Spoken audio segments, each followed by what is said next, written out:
आज पुन्हा एकदा ऑपरेशन सिंदूरच्या माध्यमातून हे आपण दाखवून दिले की भारत हा शांतिप्रिय देश आहे, पण जर तुम्ही आमच्यावरती प्रहार कराल तर त्याला आम्ही जशास तसं उत्तर देऊ। भारतीय सैन्यानं पाकिस्तान आणि पाकिस्तान प्रशासित काश्मीरमधील 9 दहशतवादी तळांवर हल्ला केल्याचं भारत सरकारनं सांगितलं। या कारवाईमध्ये बंदी असलेली दहशतवादी संघटना जैश ए मोहम्मदचा म्होरक्या मसूद अझर याच्या कुटुंबातील 10 सदस्य आणि 4 निकटवर्तीय ठार झालेत। मसूद अझरने स्वतः याबाबत माहिती दिली आणि भारतीय सैन्यानं भवलपूर इथल्या सुभान अल्लाह मशिदीवर केलेल्या हल्ल्यात कुटुंबीय आणि निकटवर्तीय ठार झाल्याचं त्यानं सांगितलं। मौलाना मसूद अझरच्या निवेदनात याबाबत माहिती देण्यात आलेली आहे। या हल्ल्यात मौलाना मसूद अझरची मोठी बहीण आणि त्याचा पती मसूद अझरचा भाचा आणि त्याची पत्नी भाची आणि 5 लहान मुलांचा मृत्यू झाल्याचं या निवेदनात म्हटलंय।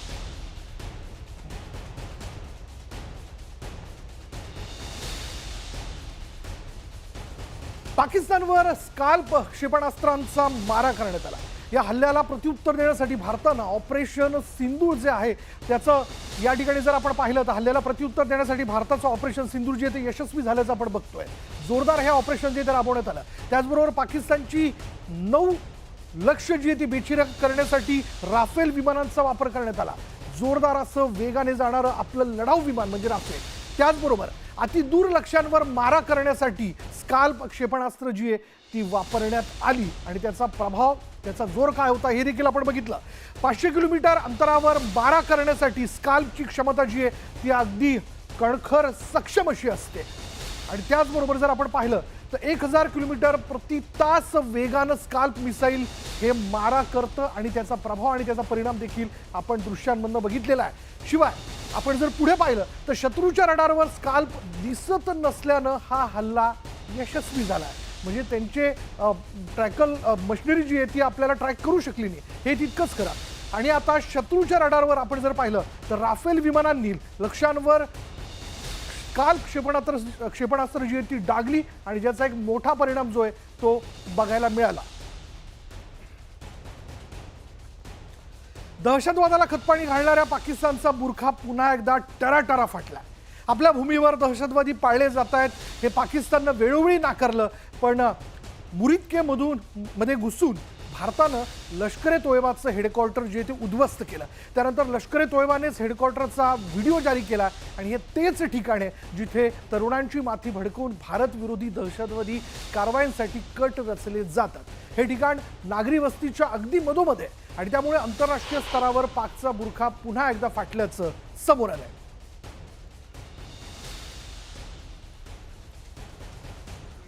बुरिदकेमध्ये घुसून हा हल्ला जो आहे तो झालेला आपण पाहतोय आणि आता एलईडीचं हे हेडक्वार्टर मोठ्या कशा पद्धतीने ते उद्ध्वस्त झालेलं अक्षरशः खंडर झाल्याचं आपण बघतोय। होत्याचं नव्हतं झालेलं आहे। ह्या स्थळांवरती याच ठिकाणी दहशतवाद्यांना प्रशिक्षण दिलं जात होतं। भारतीय तरुणांची माथी भडकवून त्यांना जिहादच्या नावाखाली हल्ले करण्याकरता म्हणून प्रवृत्त केलं जात होतं।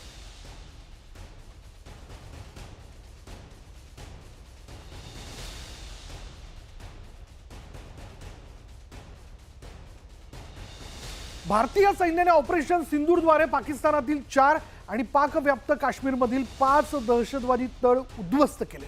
भारतीय सैन्याने मुझफ्फराबाद, बहावलपूर, कोटली, चाक अमरू, गुलपूर, भिंबर, मुरिदके आणि सियालकोट या ठिकाणी एका पाठोपाठ एक 9 हल्ले केलेले आहेत आणि या कारवाईत पाकिस्तानातील 6 मोठ्या दहशतवाद्यांचा खात्मा करण्यात भारताला यश आलंय। या कारवाईत लष्कर ए तोयबाचे 6 दहशतवादी ठार करण्यात आले। हाफिज अब्दुल मलिक, मुदस्सीर वकास आणि हसन सहान मकसूद अशी ठार झालेल्या दहशतवाद्यांची नाव आहेत। हे 6 दहशतवादी नेमके कोण आहेत हे देखील जाणून घेणं फार महत्त्वाचं आहे। यांची नेमकी पार्श्वभूमी काय बघा। आपण जर पाहिलं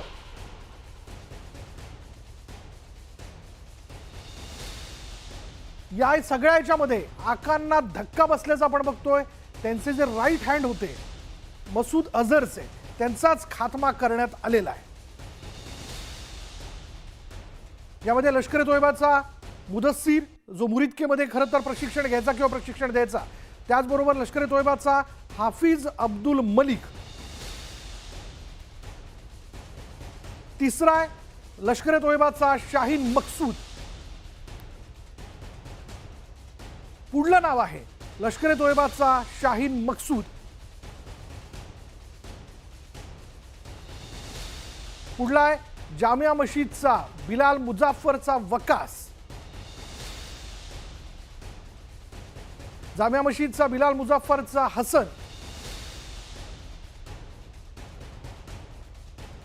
या 6 मुख्य दहशतवाद्यांचा खात्मा झालेला आहे। हे खरं तर या सगळ्या आकांचे राईट हँड आणि हेच दहशतवादी घडामोडी घडून आणायचे, कारवाई करायचे। पुन्हा एकदा जाणून घेऊयात कोण आहेत हे 6 दहशतवादी ज्यांचा खात्मा करण्यात आपल्याला यश आलं। मुरिदकेमध्ये प्रशिक्षण तळावरती सगळ्यांना प्रशिक्षण देणारा लष्कर ए तोयबाचा मुदस्सीर, मुरिदकेतला लष्कर ए तोयबाचा हाफिज अब्दुल मलिक, लष्कर ए तोयबाचा आणखीन एक चेहरा हा शाहीन मकसूद, पुढला चेहरा लष्कर ए तोयबाचा शाहीन मकसूद, जामिया मशीदचा वकास आणि जामिया मशीदचा आणखीन एक चेहरा म्हणजे हसन। या 6 दहशतवाद्यांचा या हल्ल्यामध्ये खात्मा झालेला आहे। भारतानं ऑपरेशन सिंदूर राबवून जैश ए मोहम्मदचं मुख्यालय असलेल्या बहावलपूर इथला तळ जो आहे तो उद्ध्वस्त केला। एकूण 9 ठिकाणी आपण हल्ले केले। पाकिस्तानच्या याच मुख्यालयातून भारताविरोधात अनेक दहशतवादी कारवायांची रणनीती आखण्यात आली होती। पुलवामा हल्ल्याची रणनीती ही याच जैशच्या मुख्यालयातून ठरवण्यात आली होती। अतिरेक्यांना इथं प्रशिक्षण देण्यात येत होतं आणि तेच तळ जे आहे या एअर स्ट्राईकमध्ये आपण उद्ध्वस्त केलं। हे 9च्या 9 ठिकाणं जी आहेत ती दहशतवाद्यांना प्रशिक्षण देणारे अड्डे होते।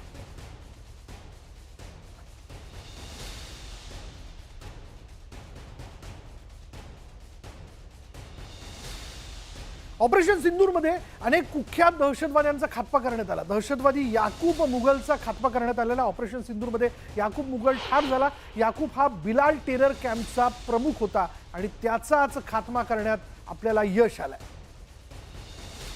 आणि या चेहऱ्यांचा खात्मा झाल्या कारणाने हेच ते चेहरे होते, हीच ती लोक होती ज्यांनी अनेक भारतीय तरुणांची माथी भडकावली, जिहादच्या नावाखाली त्यांना दहशतवादाचं प्रशिक्षण दिलं, भारताविरोधातले हल्ले घडवून आणले आणि याच चेहऱ्यांचा खात्मा झाल्या कारणाने आता दहशतवादाचं एक प्रकारे कंबरड मोडलंय हे निश्चित।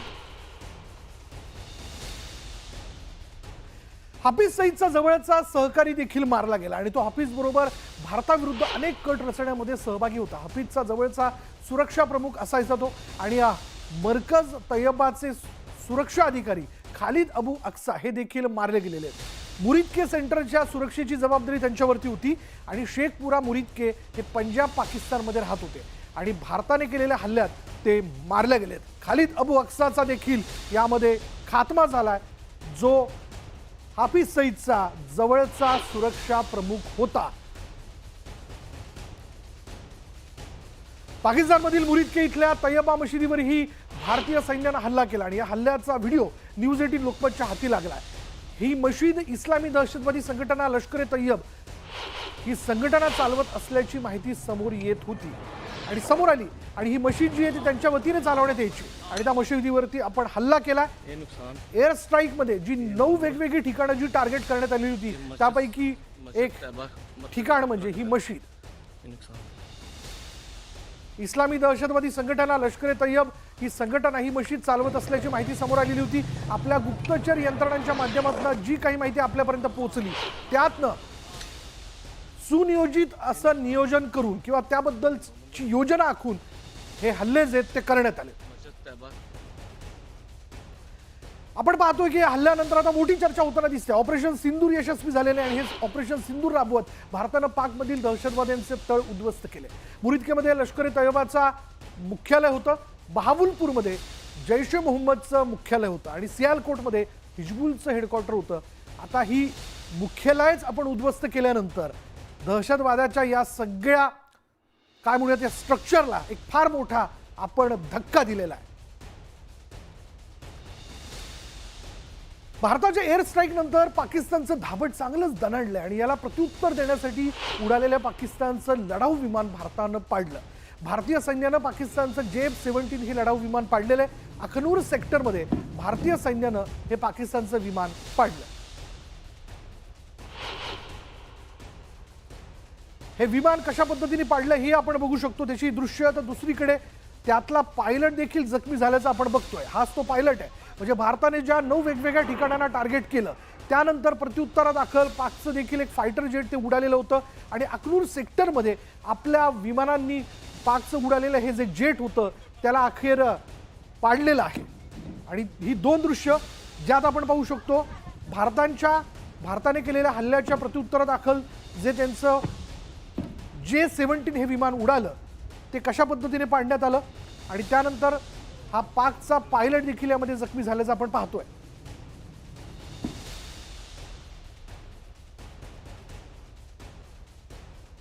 भारताच्या कारवाईनं बिथरलेल्या पाकिस्तानकडून सीमेवर गोळीबार करण्यात आला. काल रात्रीपासून पाकिस्तानी सैन्याने पूंछ आणि तंगधार इथल्या नागरी वस्त्यांवर तोफांचा मारा केला.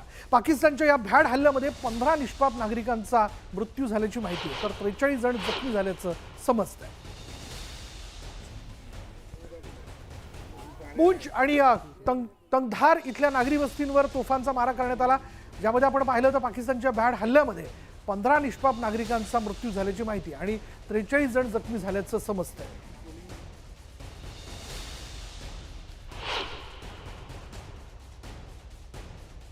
अधिक तपशील आपण जाणून घेणार आहोत. आमचे प्रतिनिधी प्रशांत लीला रामदास आपल्या बरोबर आहेत. प्रशांत, काय अपडेट? विशाल, जर बघितलं आपण तर पाकिस्तानने जो बेहाड हल्ला केला भारताच्या सीमा भागांमध्ये, तर त्यावेळी साधारणतः 15 भारतीय निष्पाप जे आहेत त्यांनी प्राण गमावलेला आहे. जवळपास 43 पेक्षा जास्त जण हे गंभीर जखमी आहे. का भारताने एअर स्ट्राईक केल्यानंतर ज्या पद्धतीने घडामोडी होत गेल्या आणि त्यानंतर जर बघितलं आपण तर त्या घडामोडींमध्ये अत्यंत महत्वाचं हे ठरलं की साधारणतः जेव्हा एअर स्ट्राईक दिल्यानंतर त्यांनी तोफगोळ्याच्या माध्यमातून त्यांनी भारताच्या सीमा भागामध्ये गोळीबार करायला सुरुवात केली. त्यातूनच यामध्ये अनेक घरांचं नुकसान झालं आणि त्यामध्ये जवळपास 15 जण दगावल्याची माहिती पुढे आली आहे. विशाल, धन्यवाद प्रशांत या सगळ्या तपशिलाबद्दल.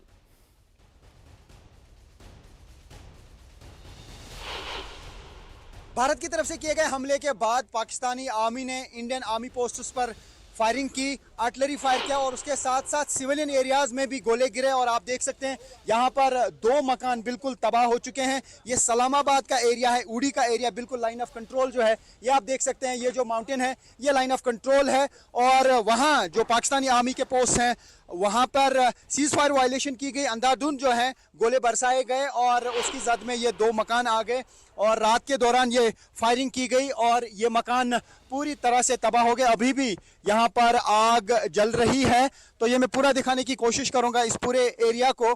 और ये आप देख सकते हैं कि ये किचन है और किचन के अंदर जिस तरीके का सामान पड़ा है आप देख सकते हैं. पूरा लोग जो हैं वो बिल्कुल अपने घरों में थे और जो ही फायरिंग की आवाज़ सुनाई दी उसके बाद लोग घरों से बाहर आए. और उसके साथ ही इस घर पे 2 गोले गिरे हैं, इसकी वजह से दोनों मकानों में आग लगी है. यानी इस बस्ती को निशाना बनाया गया और ये घर जो है आप देख सकते हैं ये भी तबाह हो गया ये मकान. और जो छर्रे हैं गोलों के उसकी वजह से आप देख सकते हैं कितने सुराख यहाँ पे इर्द गिर्द हुए हैं. ये हाल है और इससे आप अंदाज़ा लगा सकते हैं कि कितनी शिद्दत रही होगी इस धमाके की जो यहाँ पे गोले बरसाए गए. और अंदर भी मैं दिखाने की कोशिश करूँगा कि यहाँ पे क्या कुछ हुआ है.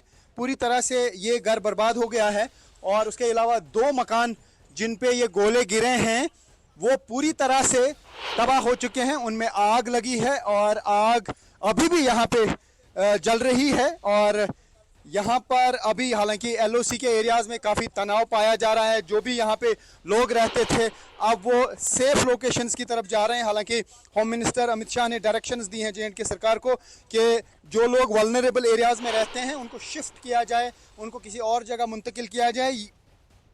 आणि यानंतर